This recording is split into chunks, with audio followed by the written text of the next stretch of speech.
Muy buenas noches. Pues continuamos con nuestro programa Virtudes Virtuales de la Música y la Poesía en tiempos de pandemia. Como lo anunciamos, esta noche el Centro Cívico ESMAR tiene el placer de presentar a una destacada, muy destacada escritora juarense, Maries Ayala, y quiero aprovechar para agradecer el patrocinio, el apoyo del Consulado General de México en El Paso y del Centro Cultural Mexicano Paso del Norte también en El Paso. Pues sin más preámbulos, con ustedes, Maries Ayala, escritora juarense. Es para el Centro Cívico ESMAR y para Ciudad Juárez un verdadero placer y un honor contar en esta ocasión con una escritora oriunda de aquí de Ciudad Juárez, pero que también ha sido adoptada por el mundo. Y digo por el mundo porque es una incansable viajera, quien ha vivido, por ejemplo, durante 5 o 6 años, no estoy seguro, en El Cairo, donde escribió su primera, no creo que fue su segunda, ahorita lo vamos a platicar con ella, su segunda novela. Ella se inicia como poeta en 1992 con un primer libro titulado Extravíos y ilustrado por un gran mutuo amigo que es José Luis Cuevas. Ya platicaremos un poquito sobre esto. Después vendrán otros libros, otras novelas, una titulada Secretos de la Casa del Cairo, que es realmente la novela que yo conozco y que tuve el gusto de presentar en Phoenix, Arizona. Ya les platicaré el impacto que causó esta novela entre los académicos de la Universidad de Arizona en Phoenix, bueno, en Mesa en este caso. Luego vendrá otra novela en el 2017, La Mujer que Brotó de la Tierra, y una tercera novela recién publicada 2020, Ojos Adentro. Platicaremos con ella sobre estos productos literarios. Yo conozco, como les decía, El Secreto de la Casa del Cairo, una espléndida novela con una estructura ya muy hecha, muy sólida, muy profesional como escritora y con un gran atractivo en cuanto a la temática, en cuanto a la trama. Bueno, además Maries estudió Ciencias de la Comunicación y actualmente vive en la Ciudad de México y pues esperamos que siga escribiendo. Yo creo que sí, porque acaba de publicar esta novela recientemente. Bueno, sin más preámbulos, gracias a nombre del Centro Cívico ESMAR y del Consulado General de México en El Paso, Texas, y del Centro Cultural Mexicano también en El Paso, Texas, Centro Cultural Mexicano Paso del Norte, por conectarse con nuestro programa Música y Poesía en tiempos de pandemia, Virtudes Virtuales. Te saludo, Maries, qué placer reencontrarte, amiga de muchos años. ¿Cómo estás, Maries? Muy bien, Enrique, pues muy contenta de que me hayas invitado a este programa que tienen ustedes tan interesante en la frontera y muy contenta sobre todo de poder pues llegar a la gente, a mi gente, que es la gente de Juárez. Yo sigo siendo de Juárez. Aunque claro, tenga tantísimos años acá en México, siempre seguiré siendo juarense, eso sí. Sí, yo me acuerdo que en aquellos años, y que tenemos que recordar un poquito esos años porque fueron muy padres, ¿no? Cuando nos conocimos, que fue cuando Miguel Ángel Orozco de Esa, tu esposo, mi gran amigo, fue realmente un primer mecenas que empezó a apoyarnos desde la Ciudad de México cuando estaba en la representación del gobierno del Estado. Estamos hablando de los años que finales de los 80, principios ya de los llovió, 80. Enrique. Ya ha llovido. Y me acuerdo que Miguel Ángel se entusiasmó mucho con el programa que teníamos en el INBA y pues se convirtió en un espontáneo mecenas que nos apoyó muchísimo, sobre todo con los traslados de mucha de la gente que traíamos, los Taibo, José Luis Cuevas, Carlos Prieto, en fin, todos los que empezamos a traer al Museo del INBA como expositores, como músicos, como conferencistas. Y eso dio motivo para que nos conociéramos con José Luis Cuevas, fue uno de los primeros que, no me recuerdo si fue en México o fue en Ciudad Juárez, donde tuvimos el gusto de... Creo que fue en México y nosotros siempre te vamos a estar muy agradecidos porque tú fuiste quien nos presentaste a José Luis Cuevas, que después se convirtió en amigo y ya seguimos con esta amistad tan bonita con él hasta el final, casi hasta el final. Sí, realmente era un hombre muy generoso, lleno de virtudes humanas. Yo siempre he dicho que, contrario a lo que su imagen pública había proyectado, claro que lo había proyectado porque él había creado este personaje polémico, peleonero, machista, enamorado, etcétera, casi como pan charrasqueado. Y en corto era un pan de dulce, ¿verdad? Yo no sé tu experiencia con él. Lo cual nos hacía sospechar que ese personaje creado, sobre todo en la columna del búho, era un alter ego. Exacto. Era una especie como de persona alternativa que él se creaba. Entonces, los que lo conocimos de cerca, yo sí sentí que él creaba ese personaje. Era de una generosidad sin límites. Yo te platico esta brevísima anécdota que también tú lo has experimentado. Cuando lo conocí durante una entrevista de televisión aquí localmente en Ciudad Juárez, le enseñé un texto, un pequeño poemita sobre la vejez y la muerte.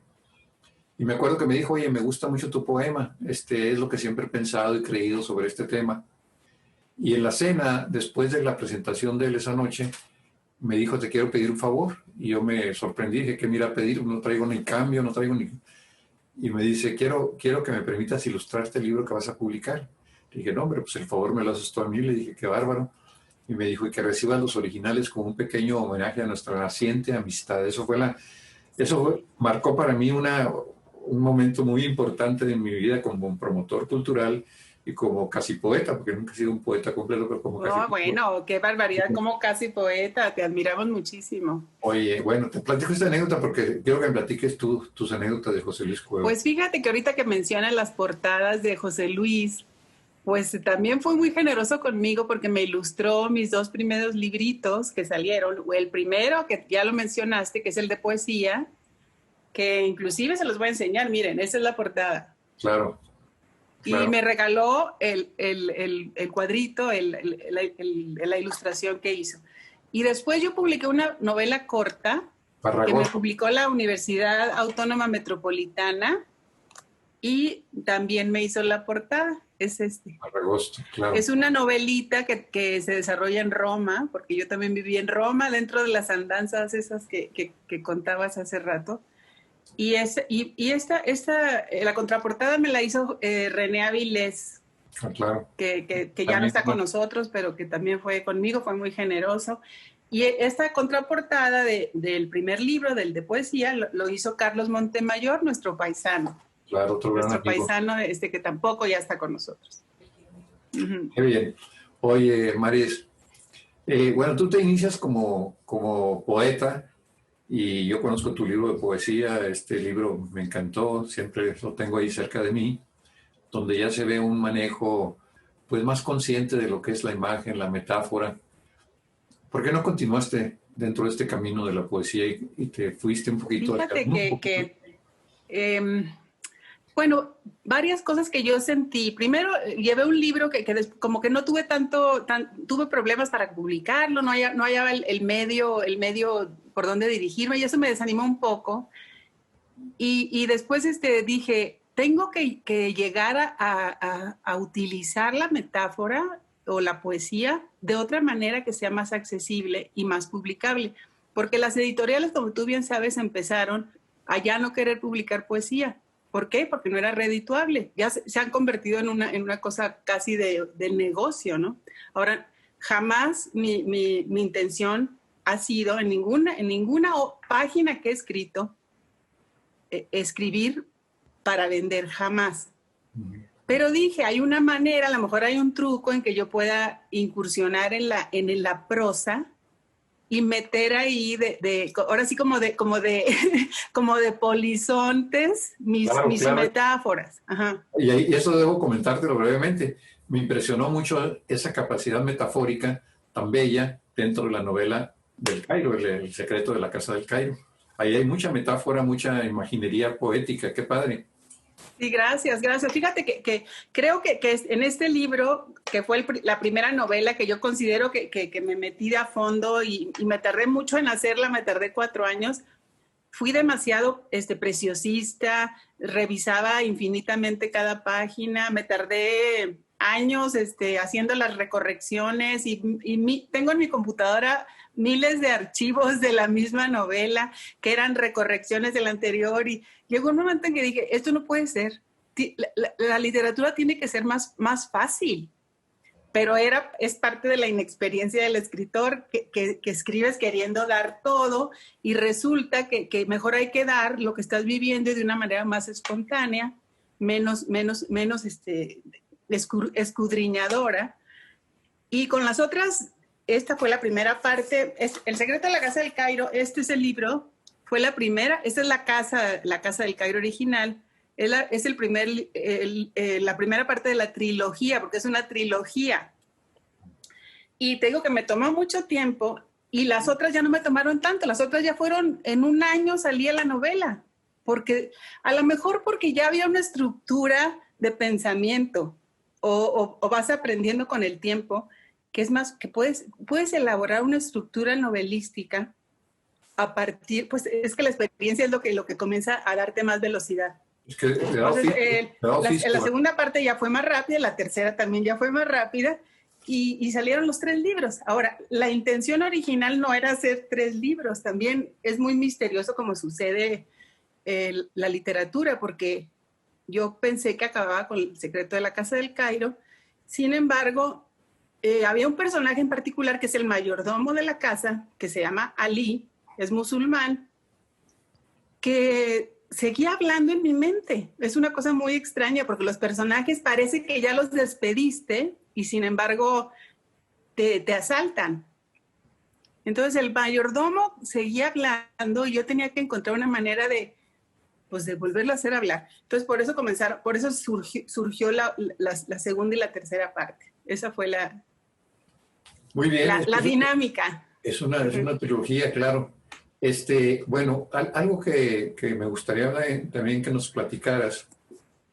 Creo que todos hemos experimentado, cuando hemos incursionado en este mundo de la creatividad, de la creación literaria, todos hemos experimentado momentos claves en nuestra vida que nos han llevado a tomar ese tipo de camino, de decisión. Yo abandoné las leyes por involucrarme en la promoción cultural y en la poesía. Pero ¿qué fue lo que en ti disparó eso? ¿Qué experiencia, qué lecturas? ¿En tu familia había este tipo de estímulos? ¿No lo sabía? En fin. La Mari es... Yo me pongo a tratar de ver de dónde Según mi mamá, ella siempre quiso ser escritora, entonces a lo mejor ahí ese es un deseo que se cumple luego en la siguiente generación. Y ella escribía muchas cosas, poesías, y escribía cosas muy sentimentales, cosas que le salían del alma, pero guardaditos ahí sus papelitos. Entonces me dice, estás haciendo algo que yo siempre quise hacer. Entonces le digo, qué padre que en las generaciones se cumplan deseos de las generaciones anteriores.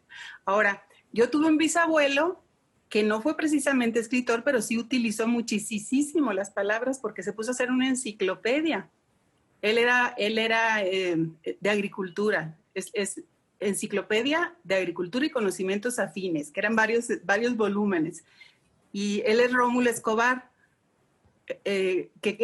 Bueno, me contaba mi abuela que tenía un cuarto lleno de archivos de cajoncitos de madera con todo lo que él iba acumulando de plantas, de todo lo que iba viendo, todas las cosas que iba investigando, y después hizo su recopilación y salieron 3 volúmenes gordísimos de la enciclopedia de agricultura y conocimientos afines.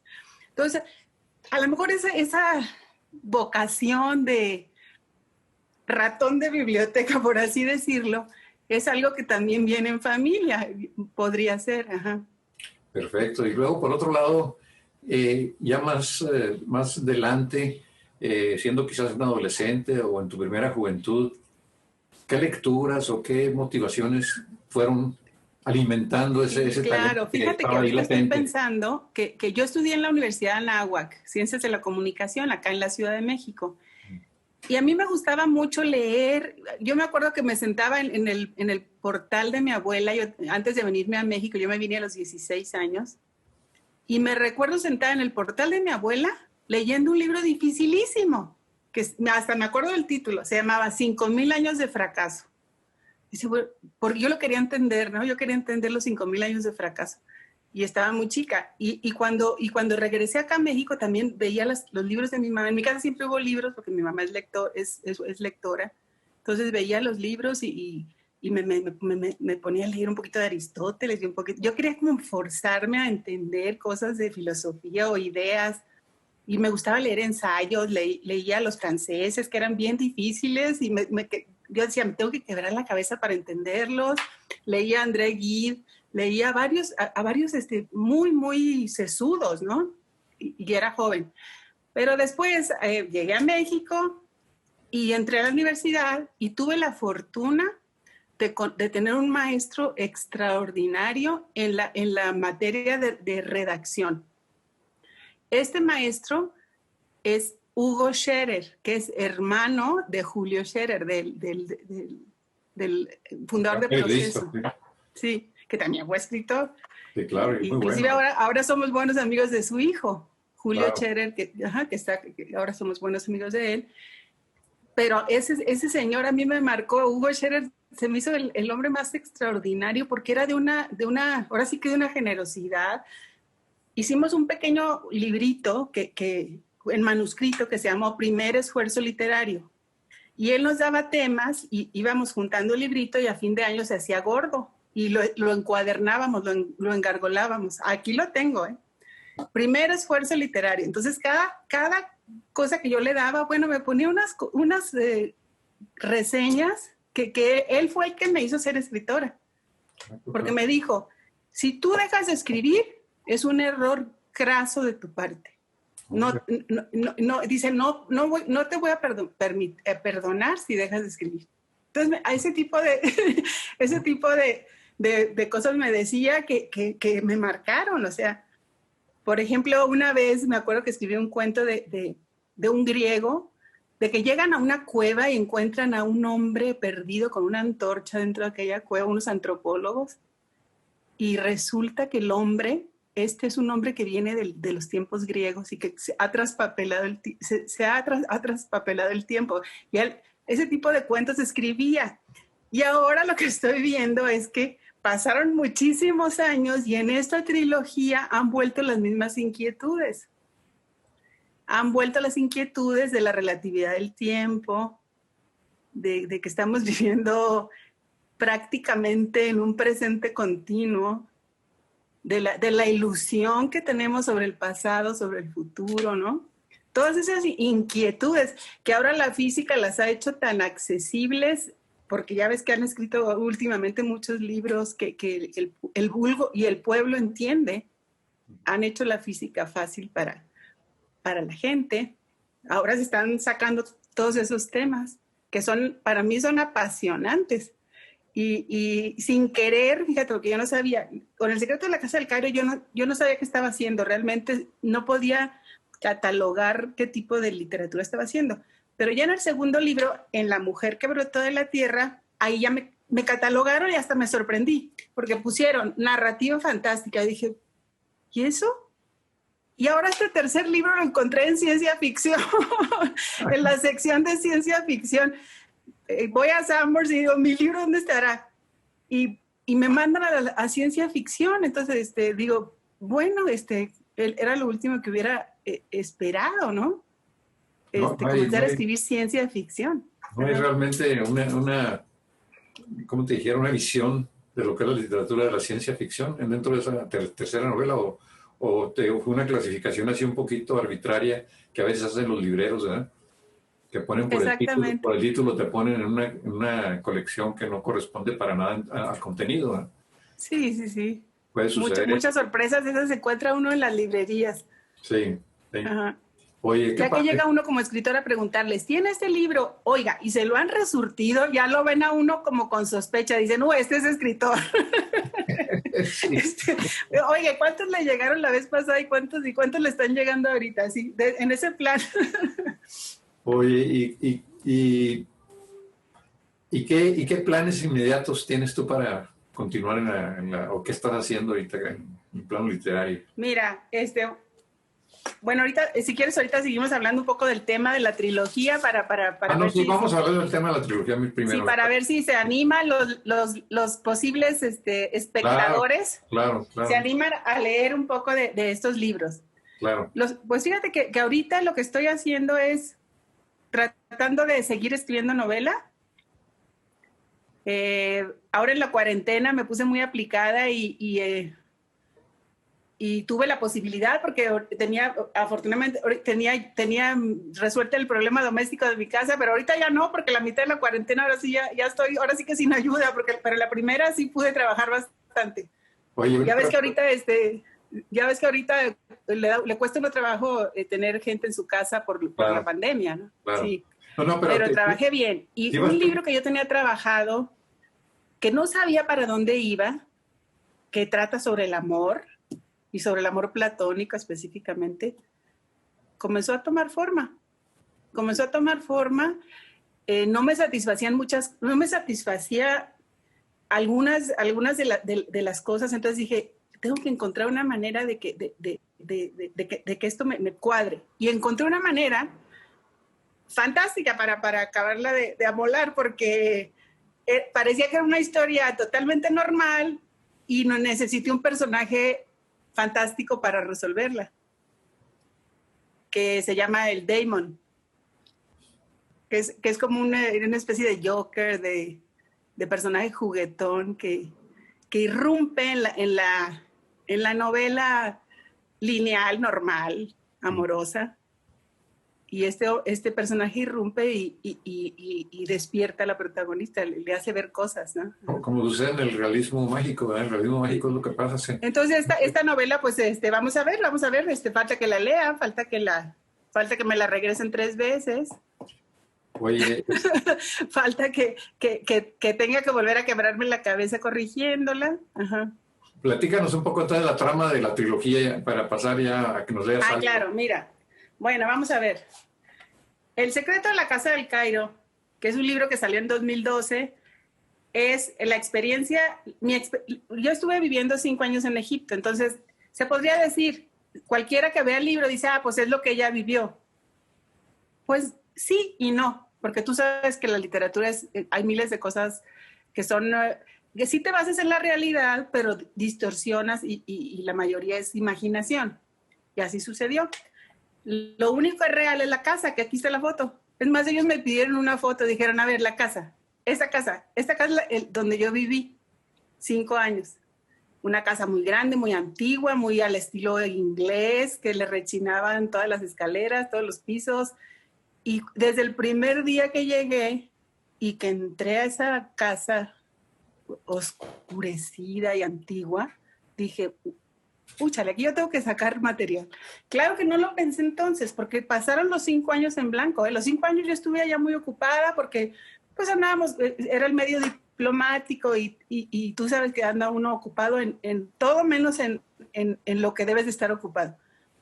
Y estás viendo gente de otros lados del mundo y haciendo las cosas de la diplomacia y los bailes, porque yo me la pasé bailando. Yo dije, yo aquí bailo. Ahora me alegro muchísimo porque digo, ya no hay oportunidad de bailar tanto. Yo bailé mucho. Dije, qué bueno que bailé tanto. Pero pasaron los 5 años. Al regresar, el material estaba tan acumulado en mi porque allá es un día, vivir un día es como vivir 3 días, porque son tantas impresiones, tantas cosas que te encantan o que te perturban. O sea, no hay puntos medios. El mundo musulmán, la situación hacia la mujer, estar en ese lado del mundo tan ajeno a nosotros, tan satanizado también, porque ya ves que me tocaron exactamente la caída de las torres. Me fui exactamente el día que se cayeron las torres y así empieza la novela. El día que se cayeron las torres es el día que yo elegí para volar. Entonces, me regresan del aeropuerto porque se caen las torres y porque parece que va a empezar una guerra con los árabes, una cosa muy, muy, muy paranoica, pero yo iba ya para allá. Pasaron 15 días y entonces ya me fui para allá y ya pasaron los 5 años, vino la guerra de Irak. Una mañana nos despertaron de la escuela de mi hija, ya estaba en el colegio americano. A las 5 de la mañana nos despertaron, se suspenden clases. ¿Por qué se suspendieron clases? Porque empezaba el bombardeo en Irak. Y pues con las zozobras de mi hija estudiando en esa escuela, que pusieron perros, pusieron detectores de metales, eran blancos de atentado. A cualquier lugar donde llegábamos era casi cateo, pasar por... Todo era como asalto de mata. Vivía uno como en una sensación de... Pues como estamos ahorita, se podría decir en la pandemia, que estamos un poco como pensando en el final, porque todos estamos con esa espada de Damocles encima, pero allá era una espada de Damocles que tenía que ver con explosivos y con terrorismo, pero esa era la parte negra, pero también hubo parte muy interesante, la gente muy linda, se vivieron cosas muy interesantes allá. Y mucho se recopiló en el libro de una manera con diferentes personajes. Sobre todo yo me enfoqué en la familia que vivió ahí, que era una familia, la original, que era una familia judía.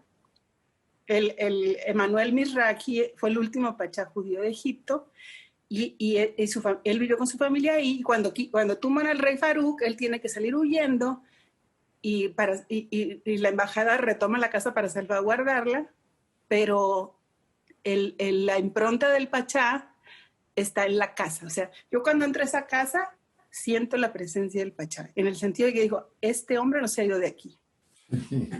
Por eso, de la manera que está decorada la casa, el jardín, él fue el artífice de ese jardín, un jardín que tenía varias hectáreas, que tenía unas palmeras cubanas divinas. Se sentía la presencia del pachá. Y el pachá yo lo admiré muchísimo, y sin conocerlo, nomás de estar en su espacio, de tener el privilegio de haber estado en su espacio, sin conocerlo, yo sentía el pachá de una manera que yo dije, ahora después ya después con la fantasía de la novela, ya me vi medio gacha con el pachá, porque lo puse que engañaba a la esposa. Sí, me acuerdo. Y se enamora de una mujer en Alejandría, y el drama, el secreto de la casa es precisamente, no les voy a contar, pero es lo que sucede, una cosa muy, muy dramática a nivel emocional, ¿no? Sí, me acuerdo. De esa cosa que sucede en esa tampoco casa. lo voy a decir yo, porque yo soy la novela. Oye, mira, quisiera, si te parece, que, bueno, nos dieras esta breve reseña de por qué la trilogía y que leyeras algún pasaje o algo de tu poesía para concluir. Claro que sí. Plática, Mira, ahorita seguimos, voy a ser más breve con los otros dos libritos, porque al saber que la historia proviene de esa casa, ya es fácil contar los otros dos, porque el eje siempre es la casa. Claro. O sea, los tres libros regresan a la casa, Okay. pero de maneras muy diferentes, que es lo que te voy a explicar ahorita. Ha sido un placer charlar contigo. Creo que llega la hora del postre. Bueno. Un banquete realmente platicar contigo sobre todo pues, proyecto que has tenido para llegar a publicar, que se dice fácil, bueno, 4 novelas, pero realmente implican un trabajo muy intenso, y sobre todo cuando inicias en la prosa, como dijiste tú, cuando estoy iniciando, la primera novela me llevó mucho tiempo en muchos sentidos, ¿no? Ya Sí. es como en el box, ya cuando hay un entrenamiento, ya hay mucho gimnasio y mucha sombra, ya las segundas peleas, terceras son más fáciles, creo. Sí, es como todo oficio en la vida, ¿no? Y qué padre que podemos dar a conocer tu beta de poeta y de narradora, de escritora narrativa. Y te dejo, pues, para que nos des ese postre. Te agradezco muchísimo el que hayas participado en el programa, y pues es tuya toda la pantalla. Muchas gracias. Gracias. Bueno, primero agradecerte infinitamente, agradecerle al Centro Cívico Smart, que tan amablemente me invitó, a su directora Laura Muñoz Delgado, que por lo que tengo entendido, y se me hace algo bien loable, bien admirable, que un centro cívico en la frontera desarrolle la cultura en unos tiempos en donde se pasa de largo, y cada vez invierten, inclusive a nivel federal, invierten menos en cultura, cuando es tan necesaria en este mundo y en este tiempo que estamos viviendo, cuando la gente está sedienta de cosas del alma, de cosas del espíritu, del arte, que sea tan poco lo que se hace por la cultura en México. Así que felicito mucho a la directora, a Laura Muñoz, y a ti, pues te agradezco mucho la invitación, de verdad. Entonces, claro que sí, con mucho gusto. Adelante, un abrazo. Saludos en casa. Gracias, Enrique, gracias. Bueno, vamos a leer. No los quiero aburrir, así que les voy a leer de mis poesías, esas primeras que platicamos, del libro de Extravíos, el que está publicado. Ahora resulta que trabajé mucho en otros poemas, a lo mejor saldrá otro.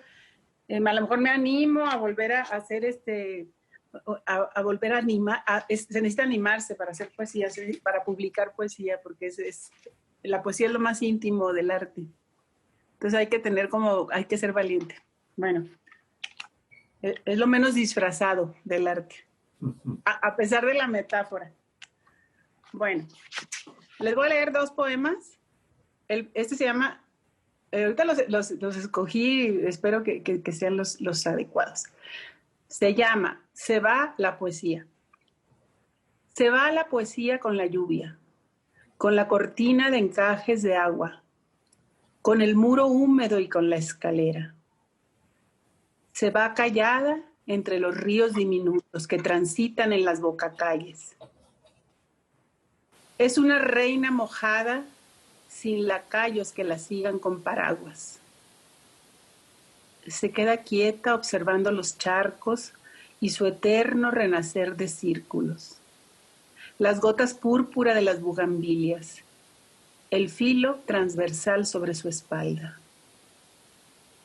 La vence el humo danzante de las nubes, el chasquido de los relámpagos, la temperatura del piracanto. Escoge una posición fetal, una lámpara que la incube, un reloj, un corazón y una ventana cerrada. Ese es el primer poema. El segundo, bueno, estoy haciendo como arqueología de mi vida emocional, porque siento así como que me surge esa emoción de cuando estaba más metida en la poesía, que es una emoción que no tiene precio. Por eso tú eres millonario en tener a la poesía, Enrique, definitivamente. La poesía es lo que hace millonario al ser humano, la emoción de la poesía. Ahora les voy a leer el segundo poema, se llama La hora perdida. Amaneció sin amanecer, en desnudez metálica, en lluvia de finísimas agujas, en tenues cantos escondidos y en ganas absurdas de infinito. Transcurrió una mañana quieta y pura en el gris helado del destierro, sin testigos, sin ojos delatores, como inicio de mundos primitivos o como fin ferroso de holocausto. Quise internarme toda en el silencio, detener el tiempo como el aire, caer en el paracaídas de Huidobro, adueñarme de la luz y del instante. Mas el día sin hora continuaba, aunque el plomo disfrazara su transcurso. Hubo marchas de caballos fantasmas por las calles y cuervos de negrura invisible en los alambres. Y la tarde cayó sin más historias, con esa su cauda de nostalgia. Y las nubes erraron por los cielos, dejando cicatrices azuladas. Y un Alberti niño me acompañó entonces, con la melancolía perdida en arboledas. Y el día incierto se desgarró a sí mismo, en rumbos inéditos de magia. Hombre, ojalá esa arqueología emocional se prolongue en un nuevo poemario. Ay, Poemas, ¿eh? ¿Sabes? Fíjate, todos estos poemas, a mí me gusta caminar en la calle, ya no, porque ya ves que ahora ya no es tan fácil andar en las calles ahí caminando, pero todos mis poemas surgían de esa sensación caminando, surgían las imágenes. Entonces, tú sabes que a veces un poema surge por una sola imagen, es el detonante del poema. Entonces hay que, como poetas, yo necesito volver a salir a caminar, yo creo. Me voy a comprar un Rottweiler. Creo que era Pierre Verdil que decía que el poema era el desarrollo de una exclamación, ¿verdad? Un momento, que algo te dice mucho y hay que desarrollarlo. Sí, sí. Ese choque de una imagen exterior con una imagen interior, ¿verdad? Que luego se hace largo, sí, se enriquece, ajá. Oye, bueno, vámonos con tu prosa, pues. Bueno, a ver. Gracias. Les voy a leer, es muy difícil leer de las otras dos novelas, pero del último les voy a leer algo de lo que platicamos, de lo de la ciencia y la física cuántica. A ver, vamos a ver, 94. Bueno, antes de continuar rapidísimo, les voy a decir que La Casa del Cairo, este libro, la protagonista regresa a la Casa del Cairo. La protagonista es una arqueóloga mexicana que regresa de su primera experiencia en el Cairo y pasan 7 años y vuelve a regresar a la Casa del Cairo, pero de una manera ahora sí muy, muy especial porque regresa en un viaje en el tiempo. La protagonista mueve un astrolabio, la aguja de un astrolabio, se desvanece y aparece en la Casa del Cairo con otra identidad y viviendo con la familia del Pachá Mizrahi, pero con la particularidad de que ella se da cuenta de que está viajando en el tiempo y de que tiene 2 identidades que tiene que manejar y que tiene que regresar, porque dejó un hijo, ahora ya tiene un hijo, un bebé, que tiene que regresar a su lugar de origen. Entonces, la dificultad en este libro fue que la protagonista maneja 2 conciencias y tiene que salir del atolladero en que se encuentra. Y aquí comienzan a surgir nuevas experiencias en esa casa. Se llama La mujer que brotó de la tierra porque ahí ella descubre que en esa casa sucedió otra tragedia diferente a la del primer libro. La tragedia es una mujer que lapidaron en el terreno de la casa y ella se entera porque escucha gemidos en las noches, es como y comienza a averiguar qué fue lo que sucedió en la historia de esta mujer. En los 3 libros, ahí entra ya todo lo fantástico porque la protagonista siente la necesidad de salvar tanto a la primera mujer como a esta mujer, a estas 2 mujeres víctimas, siente la necesidad de salvarlas a pesar de que ya estén muertas o de que el tiempo ya haya pasado. Como si ella pudiera regresar el tiempo y hacer una especie de magia temporal. Bueno, y en este tercer libro ya no es Ana Torres. Ana Torres se llama la protagonista de los otros 2, que por cierto, una crítica venezolana me hizo todo un análisis muy sesudo, hizo todo un estudio del secreto de la Casa del Cairo y lo publicó en un libro ahí en Venezuela, se llaman Mujeres en el Exilio, se llama el libro. Y ella tomó mi libro porque es el exilio, es una extranjera viviendo en otro lado, ¿no? Y ella dice que el nombre Ana Torres tiene sentido porque yo ni siquiera pensé en eso, Torres por las Torres Gemelas, porque los 3 libros empiezan con la caída de las torres en diferentes niveles, o sea, el segundo ya es el puro terreno, la zona 0, el tercero, así, hay como una progresión lineal en el tiempo, pero las historias se salen totalmente de esa progresión lineal. Ahora, en este libro, la que viaja a la Casa del Cairo es la hija de Ana Torres. Ana Torres tiene una hija, después de tener a su hijito ese que dejó botado cuando viajó en el tiempo, tiene otra hija, regresa, y esta hija crece, y ella es una muchacha, es una adolescente, y en este libro Ana Torres muere al principio, y la hija, pero le dice, tú tienes que regresar a la Casa del Cairo. Y la hija dice, qué barbaridad, ¿cómo que regresar a la Casa del Cairo tan lejos? Cuando nomás me está dando un nombre, que es el nombre de la niña lapidada, ¿dónde voy a encontrar a esa mujer? O sea, que mi mamá está loca, ni siquiera me da una dirección, es una locura, ¿cómo voy a cumplir esa promesa?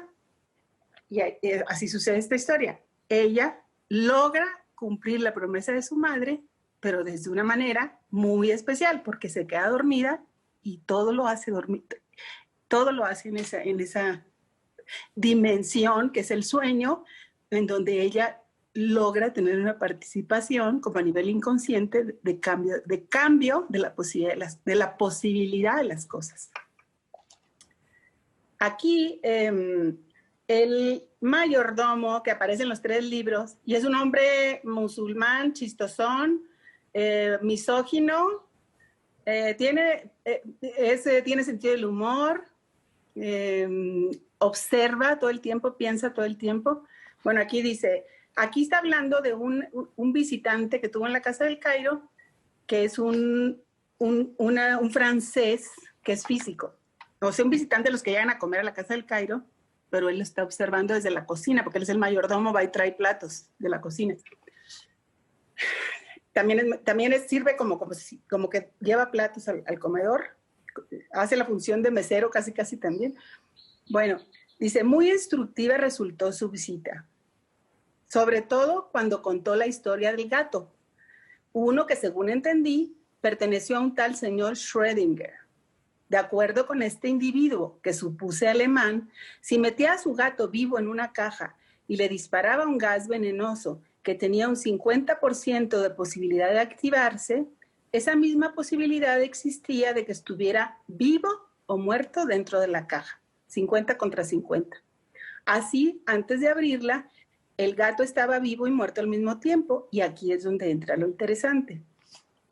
Como el francés había venido al Cairo porque aquí existían portales donde esas realidades podían comprenderse y manifestarse de manera más nítida, su intención en este viaje era visitar esos sitios e intentar recibir información relacionada con sus teorías. Datos que le iban a permitir ampliar sus conocimientos y hasta descubrir aspectos ignotos sobre ellos. Mencionó la Gran Pirámide, pasando por la no tan conocida Pirámide Roja, y acabó con la mezquita de Qaitbay, dentro de la Ciudad de los Muertos. El único requisito era acudir a los lugares cuando la luna estuviera llena. De ahí el haber alargado su estancia en la casa, aunado a nuestro desconcierto por verlo vagar días enteros sin hacer nada, tan solo esperando que anocheciera para mirar el cielo. También habló de otros mundos y de otros planetas en donde lo que acontecía en el nuestro tenía la posibilidad de duplicarse. Por lo que entendí, lo que sucede aquí, alguna persona, escenario o circunstancia específica, puede estar ocurriendo simultáneamente allá, con posibilidades diferentes.